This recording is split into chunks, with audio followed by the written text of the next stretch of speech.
In February of last year, Motorola brought us the original Atrix, a high-end Android smartphone with a lot of innovative features. Less than a year later, they brought us the Atrix 2, which carried almost as many downgrades as it did upgrades.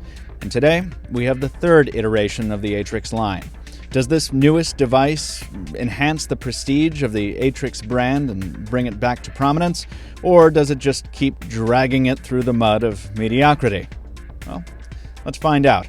I'm Michael Fisher, this is Pocketnow.com, and this is the Motorola Atrix HD full review. Let's check it out.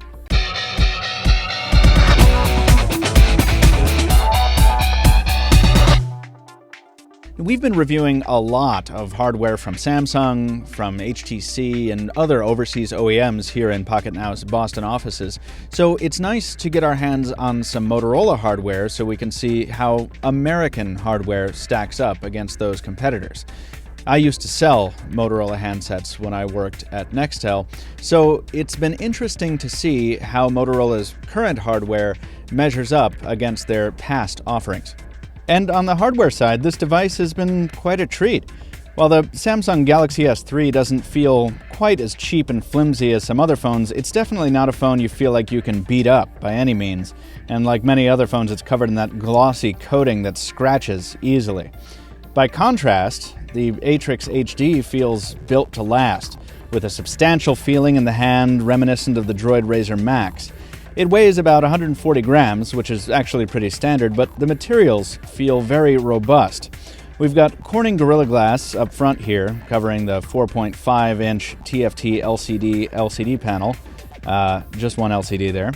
And around the back, the casing is covered in a Kevlar microweave pattern that you can see up close here that Motorola has just stolen right from its own Droid Razr line that I mentioned a second ago. The casing flares out more gradually than it does on the Razr, giving the phone a thicker feeling overall, but it also rests very, very nicely in the hand overall, so that's not a bad thing. Down in front here, we've got the AT&T branding below the display. I like it because it's subtle, but it's also very easy to mistake for a home button, so some people may be annoyed by that. Above the display here is the Motorola branding, the earpiece, the 1.3 megapixel front-facing camera, and there's a hidden LCD down there as well. Off to the right here are the power button and volume keys. These are plastic, so they feel a little on the cheap side, but the power button is ridged, so it's easy to tell apart from the volume rocker by feel. That's a very nice touch. Returning to the back side here, we revisit the Kevlar microweave, which just gives this device such a nice, unique look and a great smooth feel in the hand. Under it is a 1780 mAh non-removable battery, and above it we have this big lens for the 8 megapixel camera, the LED flash, and the speakerphone grill. At the top and at the bottom, barely visible here, are 2 out of the 3 microphones that drive the Crystal Talk Plus noise reduction feature. More on that a little bit later. On the left side here, there's not much to talk about except the micro SD and micro SIM card slots living under this shared door. That's micro SD expansion up to 32 gigabytes.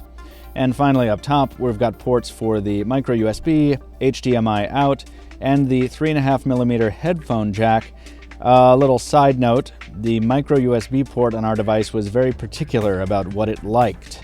It didn't really appreciate other chargers very much, especially not our portable power pack. That caused us some problems considering this battery is, as we mentioned, non-removable. You may want to stock up on stock Motorola chargers just in case if you are a power user. Otherwise, the device is finished in Motorola's nano coating, which protects it from splashes, which is a very, very nice touch. Overall, the Atrix HD feels a bit like a beefed-up Razr or Razr Max with a slightly budget feel because of its less aggressive styling. It's more exciting than the Atrix 2 was, and it feels reassuringly durable, but it's not going to win any beauty contests.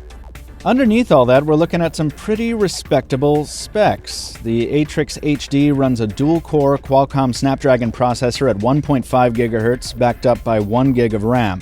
There's 8 gigs of storage, only 4.7 of which is user-accessible, so it's a good thing there's that 32 gigabyte microSD expansion option.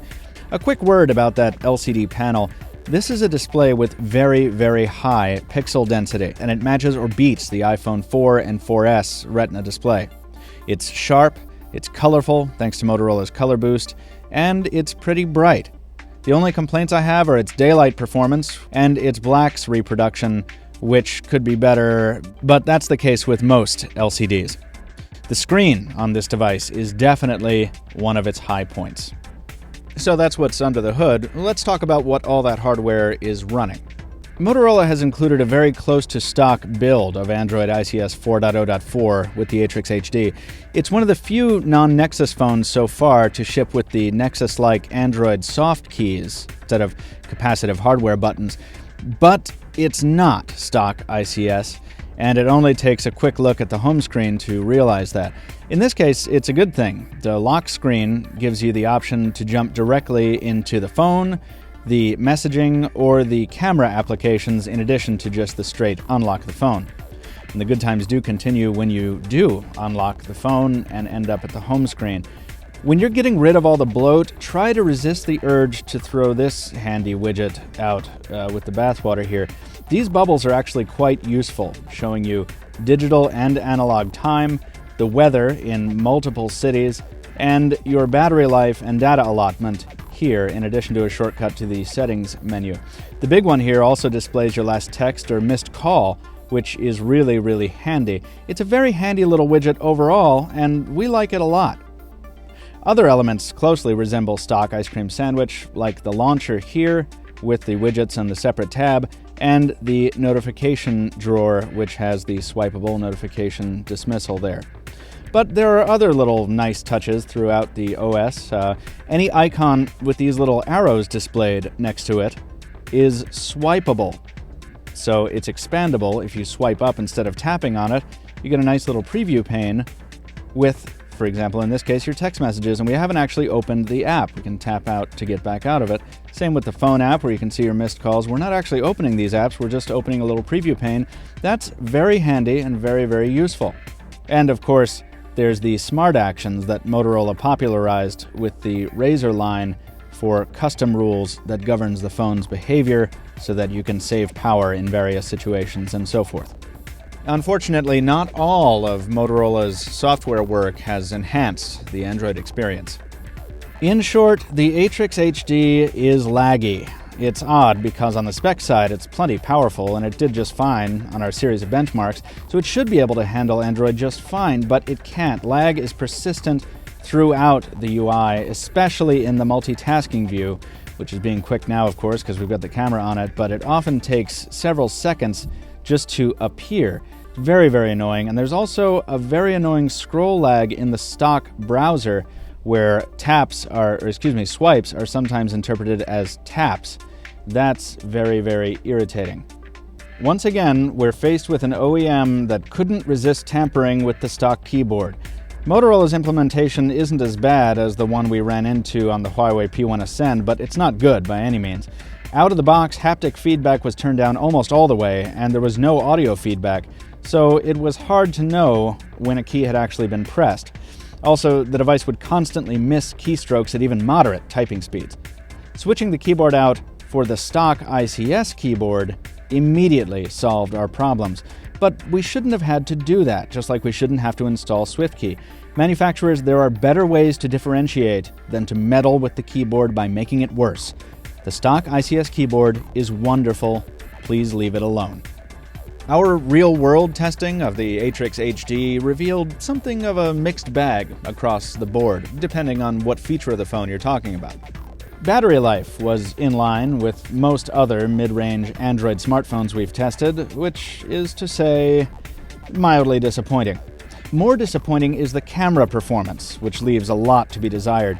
Despite that big lens and the beefy 8 megapixels on the spec sheet, shots often come out either over or under exposed, and those are due to bad automatic exposure settings. Where this can be corrected for on other devices through the use of an HDR setting, that's not true on the Atrix HD. HDR is inexplicably absent. These problems persist in the video camera, which also has trouble with automatic white balance and exposure compared to higher-end cameras like that of the Galaxy S3 or even the Droid Incredible 4G LTE. And where the phone shined was in voice calls. Motorola's Crystal Talk Plus noise reduction isn't just a brand name, it really works wonderfully. Data speeds over AT&T's LTE network were excellent in the greater Boston area. We experienced great coverage and outstanding throughput, both on the phone and while tethering. The phone also ran games just fine. X-Plane 9 is my go-to tester, and it handled that all right. It's true that X-Plane 9 isn't the most demanding of games, but if you're a gamer, you're not going to be buying this mid-range phone anyway. The Atrix HD is available through AT&T with a 2-year contract for $99. So, should you buy it? Well, it's got robust hardware, and it brings the Razr design aesthetic to AT&T from Verizon. It's got great voice performance, and the LTE speeds are awesome. And $99 is a good price, but the software problems, in particular the lag, aren't something I would want to deal with over the course of a 2-year contract. True, there will probably be a bug fix release at some point to fix some of those issues, but it's tough to know exactly when or if that'll happen. OTA fixes tend to be unpredictable no matter what OEM you're talking about. So, without knowing that, it's really tough to recommend the Atrix HD. We want to love it because of its hardware, but the software just isn't fully baked enough for us to do that. Not yet. We give the Motorola Atrix HD a 3 out of 5. This has been Michael Fisher with Pocketnow.com. Be sure and check out our full review at Pocketnow.com. Leave a comment there if you have something to add to the discussion. Leave us a like here on YouTube if you liked this video. And be sure and follow us on Twitter at Pocketnow Tweets for the official Pocketnow account, or you can follow me at Captain2Phones. That's Captain, the number 2 phones. We always tweet when we post new content, which shows up all the time. So, until the next piece comes down the pipe, thank you very much for watching. Stay tuned for the next video, and we'll see you next time. What do you want? Why are you being such a jerk face? I can't hear a thing she's saying. I don't know what you're talking about. Because of Crystal Talk noise reduction. You're really freaking annoying me. It's very nice. What is going on? Will you please empty your pizza boxes? Because I'm the one taking this downstairs.